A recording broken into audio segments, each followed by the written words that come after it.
वृंदावन की रज में रात ढल चुकी थी। चांदनी अपनी मधुर छाया फैला रही थी और यमुना का जल कृष्ण की बंसी की तान से थरथरा रहा था। हर दिशा में वही मधुर स्वर गूंज रहा था जो केवल गोपियों ही नहीं, वृक्षों और पक्षियों को भी आकर्षित करता था। गोपियाँ सब कुछ छोड़कर उस स्वर की ओर खींची चली आई। राधा भी आई, मन में एक अनकहा भाव, एक शुद्ध और अनंत प्रेम लिए। जैसे ही वे कुंजवन में पहुंची, वहाँ कृष्ण खड़े मुस्कुरा रहे थे। उन्होंने एक एक गोपी की आंखों में झांका, पर राधा की आंखों में रुक गए। वहाँ उन्हें समर्पण मिला, अहंकार नहीं। कृष्ण ने रास रचाया। हर गोपी के साथ एक कृष्ण थे, पर राधा के साथ केवल वही थे। नृत्य, प्रेम और भक्ति का वह संगम जहाँ तन मन सब मिट जाते हैं, केवल आत्मा का मिलन होता है। समय थम गया। रास केवल नृत्य नहीं था, यह उस प्रेम की अभिव्यक्ति थी जो स्वार्थ से परे, देह से परे, केवल आत्मा के स्तर पर होता है। राधा जानती थी कि कृष्ण उनका नहीं है,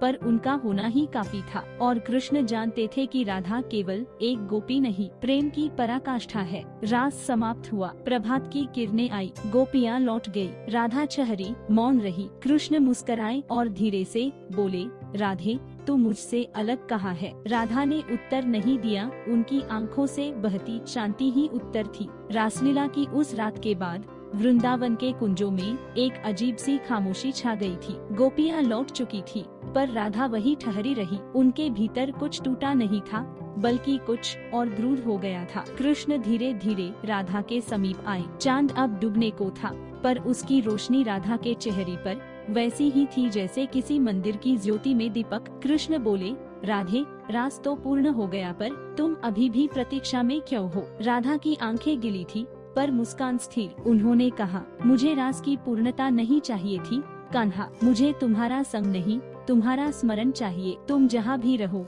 बस मैं वही रहूं, याद बनकर, भावना बनकर। कृष्ण मौन हो गए। वह जानते थे राधा का प्रेम मांगता नहीं, वो केवल देता है। राधा का प्रेम कभी समाप्त नहीं होता, क्योंकि उसमें पाने की लालसा नहीं, बस समर्पण है। कुछ क्षणों बाद कृष्ण बोले, राधे, संसार को मैं धर्म का उपदेश देने जा रहा हूँ। मुझे द्वारका जाना होगा, पर क्या तुम वचन दोगी कि तुम मुझे भूलोगी नहीं? राधा ने कहा, जिसे मैंने अपने हर श्वास में बसा लिया हो, उसे भुलाना तो मुझे अपने अस्तित्व से इनकार करना होगा। तुम जा सकते हो कान्हा, पर जान लो, वृंदावन में एक राधा हमेशा तुम्हारी बंसी की आवाज सुनेगी। कृष्ण की आंखें नम थी। उन्होंने राधा का हाथ नहीं पकड़ा, क्योंकि यह प्रेम बांधने के लिए नहीं था। वह पल प्रेम का चरम था, जहाँ दो आत्माएं अलग होते हुए भी कभी अलग नहीं हुई। कृष्ण चले गए। राधा वही रही, यमुना किनारे, बंसी की तान को याद करती हुई। वृंदावन अब उनके विरह की भूमि बन गई थी